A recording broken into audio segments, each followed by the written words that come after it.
Welcome back, everyone, to the Humor Career Insights podcast. Welcome to Season 4. This podcast is your guide to navigating career success in a world that's changing faster than ever. I'm your host, Batje Chibafa, a certified professional career coach and founder of Humor. Whether you're just starting out, climbing the ladder, or choosing not to climb that ladder, or pivoting after years in the workforce, this podcast is here to equip you with the insights and strategies you need to thrive. This season, we're exploring entrepreneurship as a career choice, the ideas, risks, and realities behind building something from scratch and turning purpose into impact. We're diving into the many paths that lead people to entrepreneurship, not just as a business pursuit, but as a deeply personal and strategic career decision. Starting this season, I'll be sharing short solo episodes. We'll call them Batje's Take. Just quick reflections and takeaways from each guest conversation to help you pause, process, and apply those insights to your own career journey. So welcome to the first Batje's Take. So today, I'm going to share with you my reflections or my takeaways from the conversation that I had with the startup coach a week ago. If you haven't listened to that conversation, head on over to Apple or YouTube or wherever it is that you listen to your podcast or watch, because now you can watch it on YouTube. Back to my takeaways. I'm going to share with you 3 takeaways. Takeaway number 1, entrepreneurship is a skill that can be learned. So you can liken it to a muscle. The more you use it, the easier it gets and the stronger it gets. And when I was reflecting on this, I was thinking about how this skill should be taught from a young age. If you listen to the startup coach, his first entrepreneurship gig was in high school, and he went on to build bigger and successful businesses. But this skill needs to be taught from a fairly young age. When I grew up, it wasn't so much the case. Things like problem solving, financial literacy, those were not a big thing. It was just the quicker you learned how to add, subtract, read, write, the quicker you learned the academics, the better off you were, the more successful you were in school. But now I do see that across the world, there's a bigger emphasis on teaching this skill to our young people. My kids at the age of 5, 6, shout out to the most amazing school that my kids went to. At that young age, they were being taught entrepreneurship skills. They were being taught problem-solving skills. Each semester had different learning themes. And one semester, they had a theme that was called biashara. And biashara is a Swahili word for business. In that semester, they learned all about business, all about buying, selling. At the school, they also have a permanent structure that's called the Star Duka. Again, duka is a Swahili word for a shop, like a local trading shop. They have one at the school where kids will sell popcorn, cookies, lemonade. They sell a wide range of things. And they're actually teaching these practical skills at a very young age. And now there's also programs like Junior Achievement. This is a program where they have people that go into schools and they teach things like financial literacy, work readiness, things about jobs and business, actually how to even set up your own business. And Junior Achievement, I've learned, is in a number of countries worldwide. So that's my takeaway number 1. Entrepreneurship is a skill that can be learned. Takeaway number 2 is on the mindset and how the mindset is such a determining factor in becoming successful at anything you do, whether it be your job or setting up and running a business. And it really starts from redefining success. In my mind, that's where it starts. So I read a story this past week about a lady who left corporate because of health challenges, but then ended up developing a juice it was an anti-inflammatory juice to help with her health issues. But then she started producing it in bigger scale. And she says, I don't regret leaving corporate at all because I've redefined success for myself. And for her, say success is now taking my kids to school in the morning, being able to follow a passion, it's spending time with friends, family, and a husband, and learning new things. And when I read this, got this light bulb, I was thinking about my coaching programs, where we have a goal setting session and we spend some time working through the definition of success. The question we ask is, what does success look like to you? Another aspect of shifting the mindset is learning to overcome fear and being willing to take some risks. When I had the conversation with the startup coach, he spoke about how when you're building a business, it's like you are flying the plane while you're building it. And you have to be working at it while it's in the air and fixing it while it's in the air. And my thought was, oh no, that is too scary for me. And when I reflected upon it later, I thought to myself, but that is exactly what it is. But for my mindset to put myself in some sort of comfort, I say to myself, but hey, when I started flying that plane, it was ready to fly. But along the way, I've changed direction. I've customized it here and there. I've added this, upgraded that, and that is it. You are building it while you are flying. And this is the difference in a fixed mindset versus a growth mindset. So, what is a growth mindset? I am currently reading a book. In fact, I'm listening to the book on the Audible app.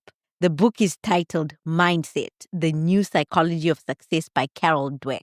And in this book, she shows how success, whether it's in schools, whether it's in your job, sports, almost every area really, it is dramatically influenced by how we think about our talents and our abilities. So people with a fixed mindset believe that their abilities are fixed and they are less likely to be successful than those with a growth mindset. And those are people who believe that their abilities can be developed. So the difference between I cannot do this to I can learn how to do this. And working on getting that mindset right is critical to success. And this is something that can actually be taught. My 6-year-olds were being taught about the difference between fixed and growth mindset in the first grade. You can reorient your mindset, hence the term mindset shift, getting that aha moment. Moving on to takeaway number 3. And this really spoke to me. And it's don't go it alone. You cannot do it alone. Get a coach, get a mentor. A coach focuses on specific skills and performance improvement, while a mentor provides broader guidance and support for personal and professional growth. So in season 1, I talk about the fact that early on in my career, I was part of a cohort of graduate trainees in an organization that had a fantastic graduate trainee program. The program had in place a coach and a mentor for each graduate trainee. The coach was basically your supervisor in the field that you were in and taught you the specific skills you needed to be a manager in that particular area. For example, I was an HR graduate trainee and my coach would, give me the experience in compensation, payroll, people development, etc. My mentor, however, focused on the broader things, the management, the leadership skills, the professional development, and putting your name out there.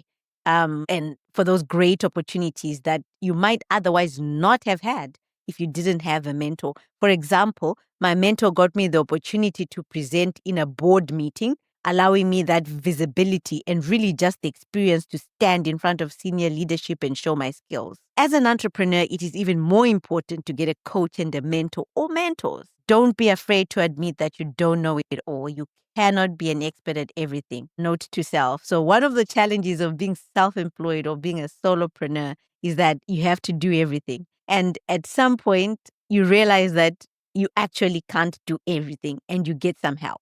For one, I tried to do my own website at some point. I've tried to do my own marketing. I've even tried to do my own business cards. I tried to do everything. And a lot of it turned out to not be so great. But when I focus on what I can do and what I know well, I thrive.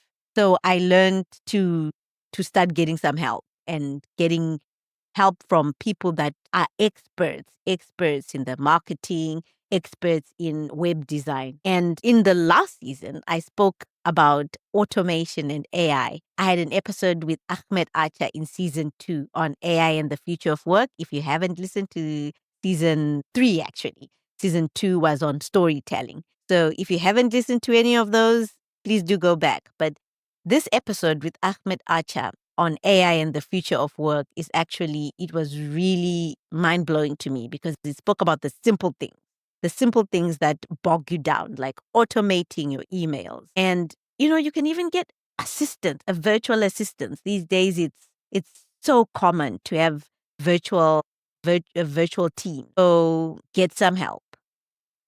You cannot do it alone. That is my takeaway number 3. So allow me to end my reflections with an introduction of humor. Those who have been following these episodes from season 1, I have never actually really spoke about what we do here at Humor. And, humor is the plane that I have built and I continue to build. And I am so proud of what humor has done in impacting so many people's lives. The testimonies that we receive, they really make me proud. If you Google search us, there's a whole spiel about how Humor is a boutique human resources consulting firm which specializes in talent search and people development programs for the humanitarian sector. They serve the world through a well-connected network of partners in Africa, the Caribbean, and the United States, providing services such as talent search, HR advisory, career coaching, and resume writing. Let me simplify that. In simple words, Humor has 2 arms. The first arm is HR consulting, and that works specifically with organizations on things like HR policies, compensation, equity, workforce planning, L&D, performance management, and recruitment support, like the full cycle, full ambit of recruitment. And then the second arm is my ikigai, my passion, what I absolutely love doing, and that's career and leadership development. So in this second arm, we have the career coaching programs, things like interview coaching, transition coaching, job search coaching. And then we have development programs like we have Clifton Strength Coaching and DISC Coaching. We also have programs where we actually work with people who are job searching and we revamp CVs, we revamp cover letters. We also do group facilitation for change management and interventions for career transitions. So my invitation to you is that if any of this interests you at all, or you just want to contact us, engage with us, collaborate with us on anything, you can contact Humor via email at info@humhr.org. That's info@humor.org, or check out our website at www.humhr.org. www.humor. I would be honored to partner with you to do good. Thank you for joining me today. Until next time, stay inspired.